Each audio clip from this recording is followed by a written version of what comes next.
Well, here's a quick question for you as I leave my workplace, and I thought I'd run it past you and see what you thought.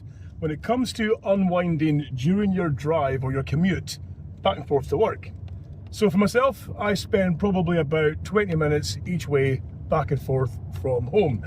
And what I used to do was, when I went with my previous jobs, was you'd spend that time in the car, certainly on the way home, stressing about what's happened that day already at your work, or thinking about what you were expecting to face that day going into work.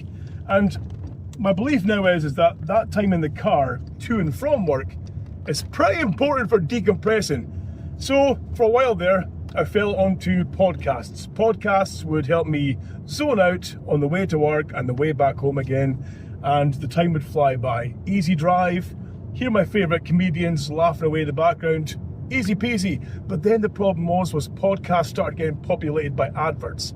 Unskippable adverts as well too, and these ones are ones that you could skip, but you had to look at your phone to do it. And of course, if I'm focusing on the road ahead here, I can't be pressing that button on the screen to skip forward 30 seconds, a minute, 2 minutes, whatever it might be, past those ad breaks. Because let's face it, everyone hates ad breaks, everyone skips the podcast ad breaks, no one likes them.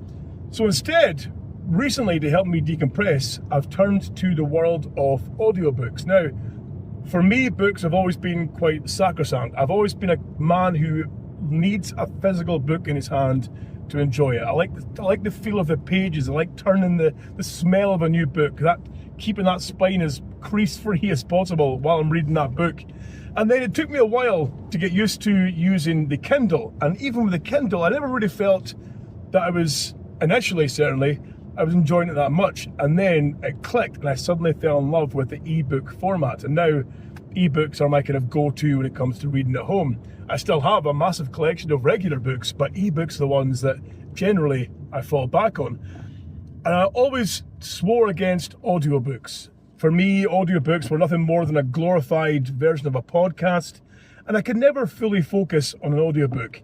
I know that people would put them on when they're doing chores and stuff and bits and bobs, but I always find myself losing my place in an audiobook or thinking about other things and zoning out completely. And then I started listening to audiobooks, in the car, and it clicked. I'm now getting through extra stories and extra content and finding stories that I enjoy, finding narrators that I really like as well too. And I'm finding myself now on my commute back and forth to work, whereas before I'd be frustrated by traffic delays or slow moving traffic ahead of me.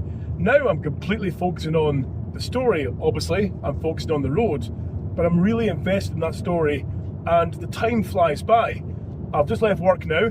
I'm looking at maybe a 20-minute drive home, like I said, but with an audiobook on, I barely even notice that time passing. Before I know it, I'm home, I'm pulling in my driveway, and I'm having to pause the story because I didn't even, I haven't missed that journey, or I haven't focused that journey, or that stress of the journey, or any stress from work on the way back. So I can fully recommend, for those of you who are doing longer commutes by car to your work, home and back, if need be, zone out with a podcast. If you can find one without adverts you've got to bloody skip all the time, great. But try audiobooks. I swore against them for a long time, and I still, when I'm home, read physical books. I read my ebooks as well too.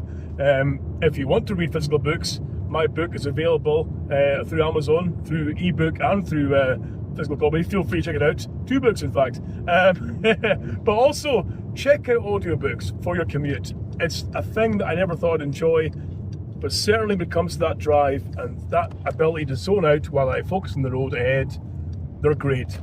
Tell me what you do for zoning out during your commute. Leave that in the comments below, and I'll see you in the next video, guys. Thank you very much, and I love you. Cheerio.